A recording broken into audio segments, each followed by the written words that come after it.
bir xona, ikki xona qilingan 3-qavatdan ham narxi ham hamyonbop uyimizni qaranglar, o'rtoqlar. Bu yoq tomonimizda основной birinchi xonani o'zi nega ikkita oyna bor bir xonali uyda degan savoliligi uyimizda tartsovoyda joylashgan. Sababi g'ishli domda bir xonalilarni juda ko'pi tartsovoyda joylashgan bo'ladi. Ahamiyat beringlar, oynadan ko'rinishi Farqatskidan kelib Shirin chorrahaga qarab ketiladigan tomon dom nomerimizda 41 bo'ladi.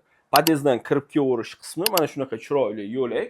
To'g'rida zal joylashgan, yo'lak bo'ylab yursanglar, kuxnya plus balkon, bu yerda общий sanuzelimizni ko'rishinglar mumkin, ideal tarzda turibdi.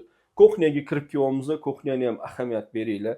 Даже salafanida turibdi. Hamma narsa etiketkasi olinmagan holatda o'zinglar olsanglar, etiketkasini ham o'zinglar yulib qo'yaverasizlar. Balkondan unumli foydalangan holda yotoqxona qilib qo'yganmiz. 2 kishilik spalniy kravatlarga shon qo'yilgan. Chilonzor 23-kvartal 41-dom, 4-kvartira, 5 qavatli g'ishli domni 3-qavatidan bir xona, 2 xona qilingan uyimizni obzorini ko'rdinglar.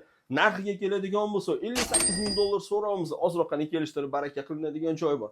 Naqdga ham, ipoteka orqali ham xarid qilsangiz bo'ladi. Pastda raqamlarimiz turibdi. Bemalol aloqaga chiqib uyga ko'rib baraka qilsanglar bo'ladi.